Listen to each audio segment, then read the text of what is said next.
To cheat or not to cheat? That is the question of morality. And welcome back to Sleepy Hollow. So today we've decided to talk a little bit about cheating and cheaters. People that cheat just think they own this world. This has come up in some of our talks at work in the past week and some of the events that have gone on in our lives. Daily conversations of cheating. I mean, it happens all the time. If you go on Google, I was looking a couple days ago when we were thinking of this episode, and I put how to in the search bar. Then I put how to see with like the letter C. Yeah. And the first thing that popped up was how to cheat. So I took it Cheating? farther. I put how to cheat on. How to cheat on is then followed how to cheat on my taxes. So cheating is really prevalent. Sounds like you're screwing the IRS out of some money. And it's searched a lot. Like, this is where people go. They go to the internet. No one can find what you've put on They there, can't apparently. do the information research by themselves. They just got to go to Google. Exactly. And they cheat on, like, their appearance. There are people who do things to make themselves look better. Men and Easier. women. It's Exactly. not just women. It is both men and women.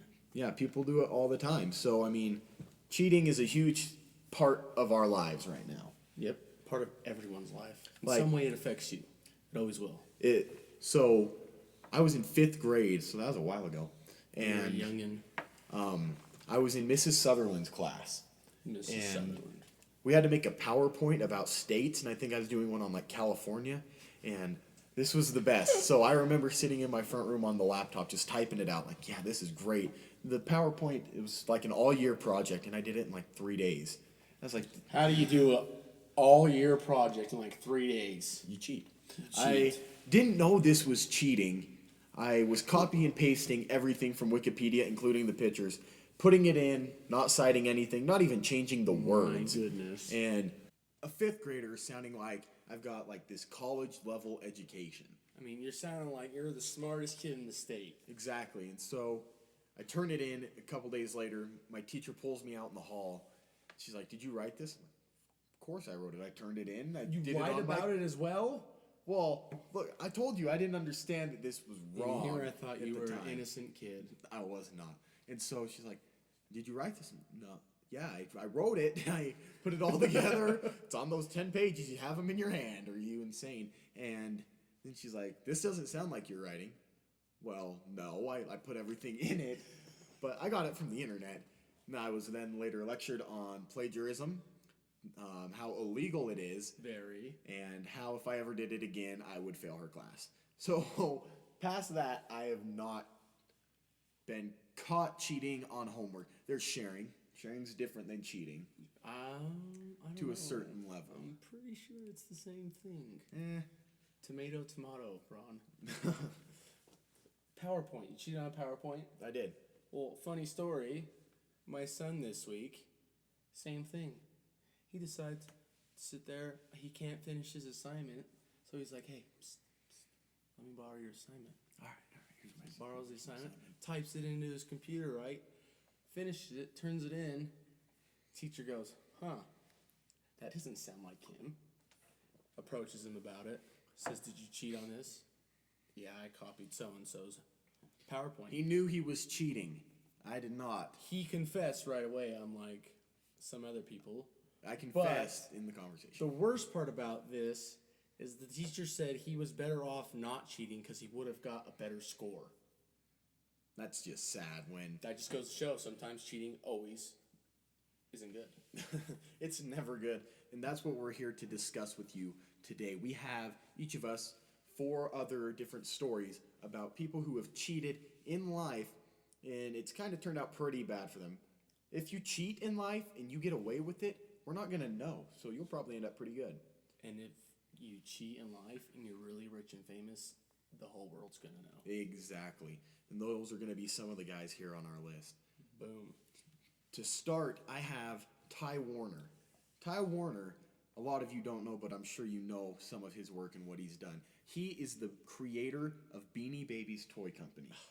My sister and my older sister used to love collecting those stupid little beanie babies. She had them everywhere in her room. Ty Warner decides that he wants to hide some of his money. Like under the mattress. Like in Swiss bank accounts and offshore. Ooh. So that just sounds bad to start with. he was found out in January of 2014 and was sentenced to have 2 years probation and 500 hours of community service on top of a $100,000 fine. What do you think? I mean, most people probation? go. Yeah, That's it? Probation. That's all. That's like for a this. slap on the wrist. Hey, someone's gonna come check on you every couple months. So with that $100,000 fine, he had to pay a 53 million civil penalty and about 27 million in back taxes. This guy screwed up big time, and he got a slap on the wrist, saying, go pick up some trash on the freeway and have some probation. And it sounds like he didn't really think it through all the way because he lost a lot of money in the process. Yeah, Instead but of just hiding it, he lost a lot of it. yeah, the judge that sentenced him decided that he shouldn't go to prison, but he should go out and be allowed to continue his good works of making plush dolls that are put in McDonald's kids' meals. Used to be.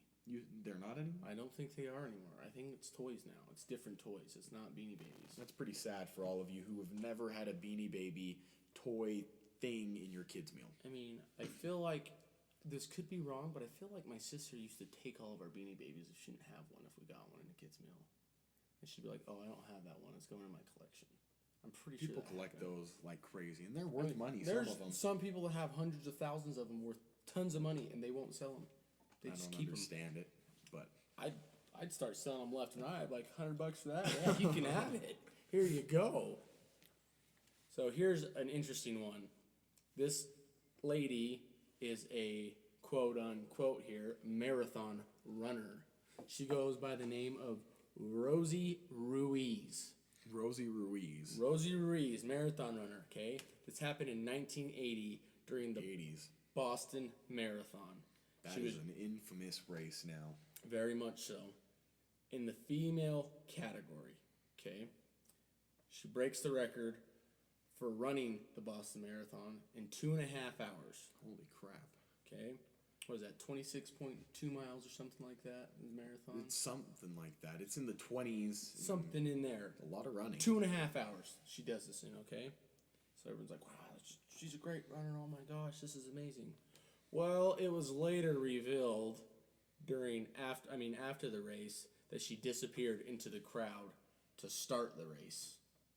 So she starts the race, runs a couple blocks, and boom, darts off to the right. Says, "See you later." Okay, so she darts off into the crowd a little ways into the race, and then she showed back up on the race a half a mile from the finish line. That is my kind of marathon. I mean, me and my cousin planned on doing that in middle school running because we'd run up past old abandoned buildings. And we're like, we could honestly just hide one day. The teacher in the back would never know. You'd never know. Then you just hop back in when everyone else comes in. And this lady did it in the Boston Marathon. The Boston Marathon. So everyone's like, "Oh, she's amazing, right?" Yeah, that's Well- fast time, record breaking. Come to find out, she just moseyed her way, took some shortcuts walking through wherever she went to get to that half-mile point and just darted for the finish line, broke the record. She was even like dripping sweat, like, "Oh, I'm so tired." And she ran a half a mile total. I mean, you can't be dripping that much sweat if you're running half a mile. Oh, jeez. And the funniest part, to qualify for the Boston Marathon, she had to run the New York Marathon. And she did the same thing for that, except she took the subway in New York from one place of the race to the other place to finish in time. I think because of this, I've read that there's some races that actually give you GPS Yeah. tracking chips. Now at the Boston Marathon, because of her, remember, this is in the 80s. Technology wasn't, this you is didn't have cell phones. 35 years later. If you now. did, it was You like had a brick. Yeah. So now, not only do they give you a tracking chip to put on you, they hire people that just watch you, make sure you're running the race the entire way, and you're staying on course.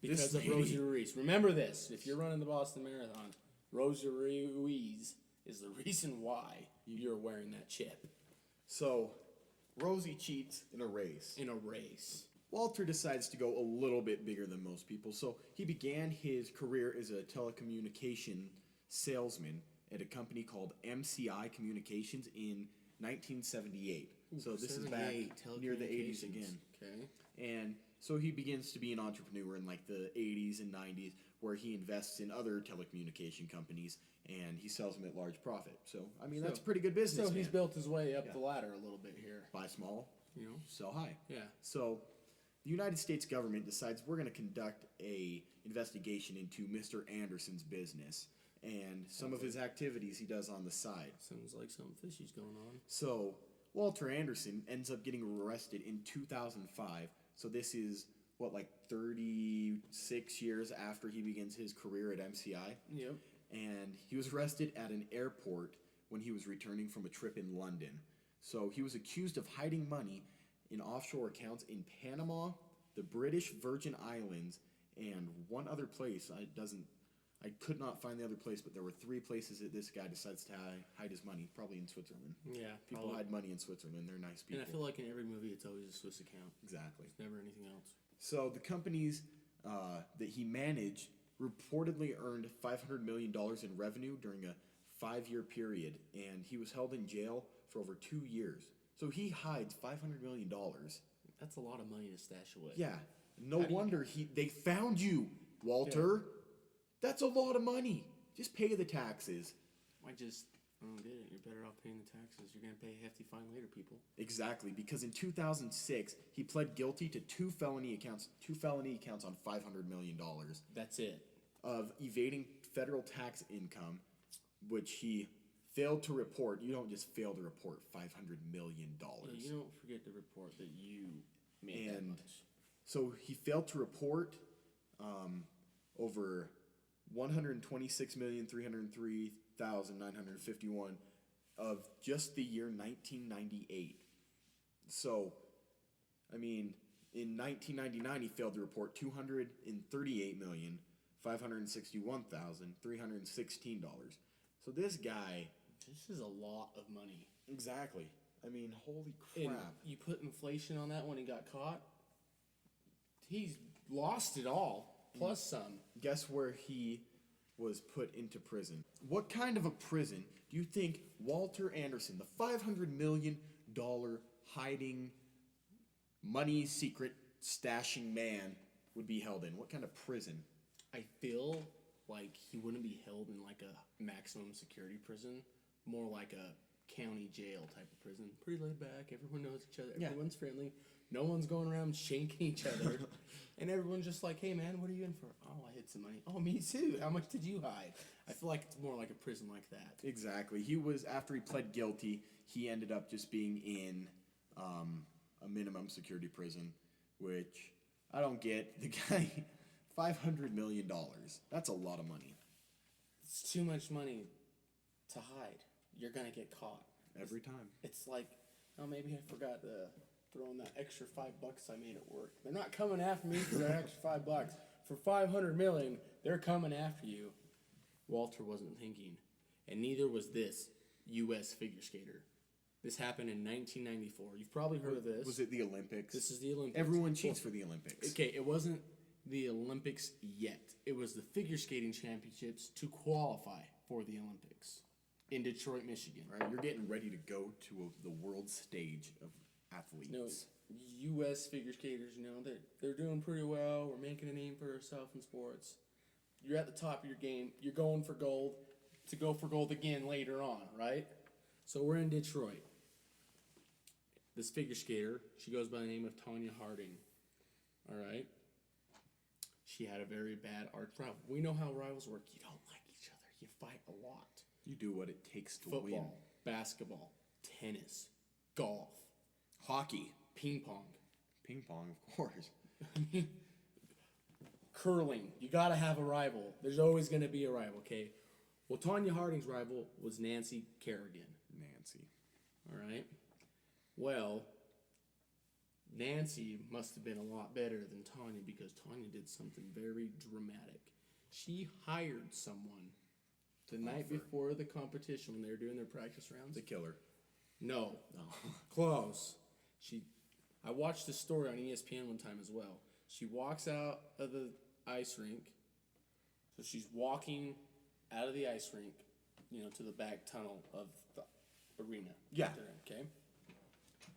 Well, Tanya decided she was going to hire someone to break Nancy's leg with a baton. Like, I'm talking like a police baton. Not like she went and borrowed one from the dance team. No, or the track room. team. No, she had someone to break her leg so she couldn't compete the next day.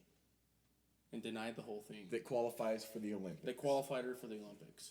Holy Because she was crap. Nancy was gonna win the gold at the U.S. skating championships, and Tanya didn't like that, so she said, "I'm gonna hire someone to break your leg, because guess what? I'm the best." And then she got found out. Every time you go and do the business like under the table, you get found out. She wasn't what very happens. conspicuous about it. I know that much. That's the same kind of thing that happened at Harvard in 2012.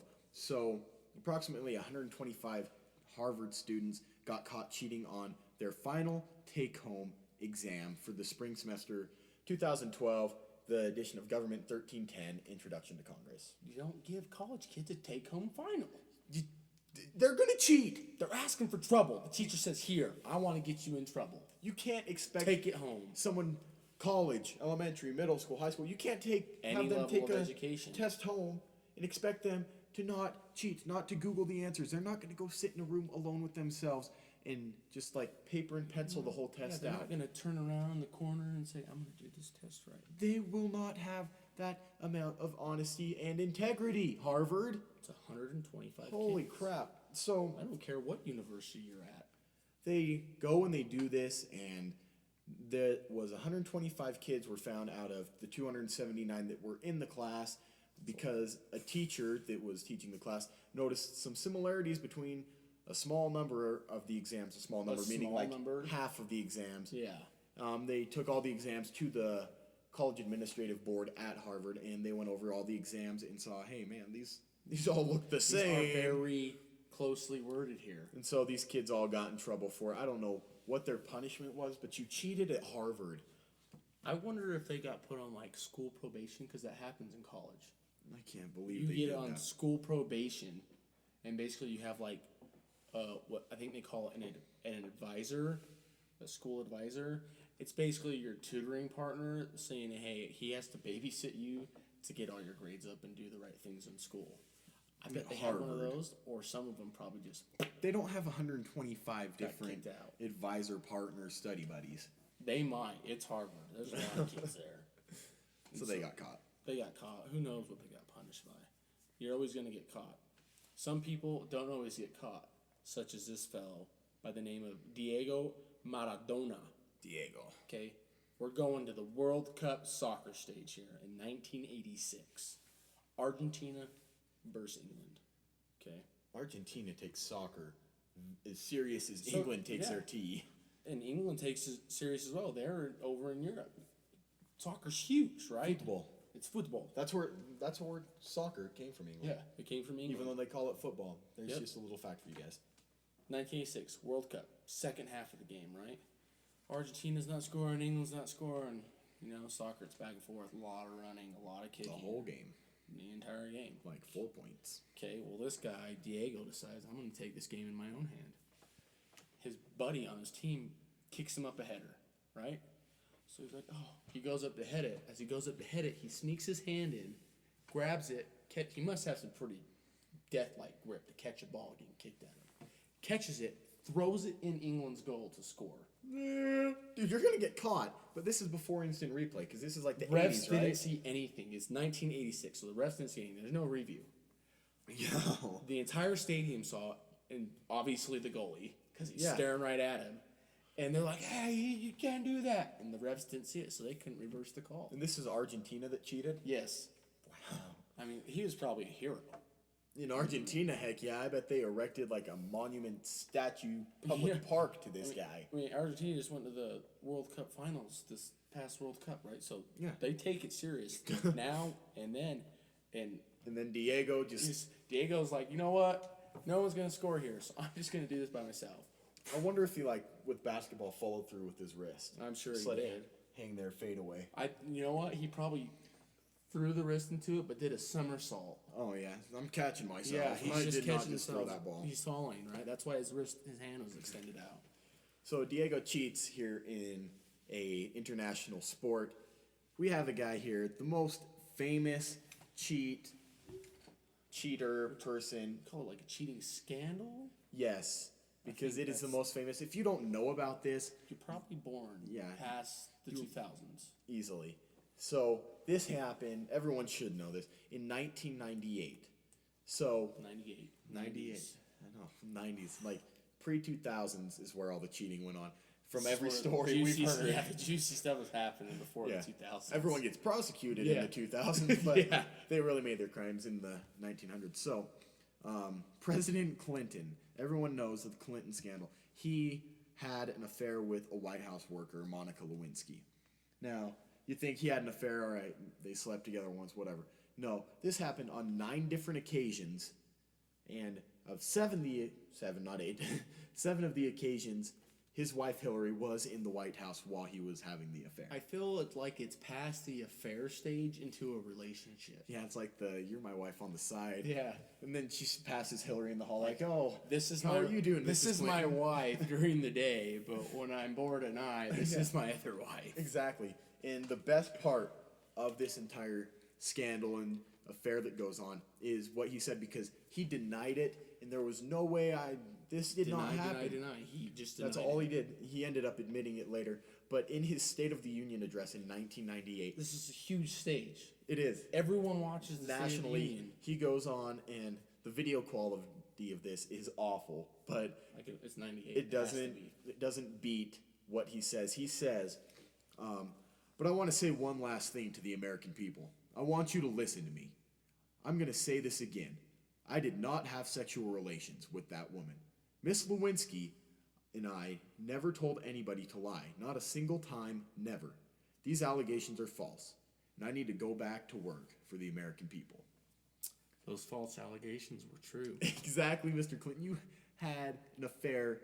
You did In it the with White Miss House. Lewinsky 9 times In your own house with your own wife there. as the President of the United States, and you tell everyone you didn't? What did you think was going to happen? I mean, Oh, Mr. Clinton, he is an honorable man. He did He's- not have sexual relations. you're- I believe him. if you're a president, your life is highly publicized. Like- Everyone wants to know what you're doing. I'm all the surprised they time. don't follow you into the bathroom. And you think you can get away with an affair in the White House? Imagine the secrets the security service had to keep. Well, it's like, Trying not to go home and say, "Hey, honey, what'd you do today at work?" Well, Mr. Clinton. I had to guard Oh, the- wait. I had to guard the room from Hillary Clinton walking in on it. 'Cause, the president was in there with his mistress. Exactly. So these people that we've talked about today, they are not the smartest people. If you want to cheat, do it on a low level, not with hundreds of millions of dollars. Keep it simple. Not internationally, and definitely do not do this in the White House, because I promise you will get caught. Ever. Every time. Or, if you make millions of hundreds of thousands of dollars each year. Yeah, Keep it you're going to get simple. caught. But we'd like to take this time to thank you guys for taking time out of your week to watch our show, Sleepy Hollow. Please do not forget to like, comment, and subscribe, and as well follow us on Twitter @HollowTeam.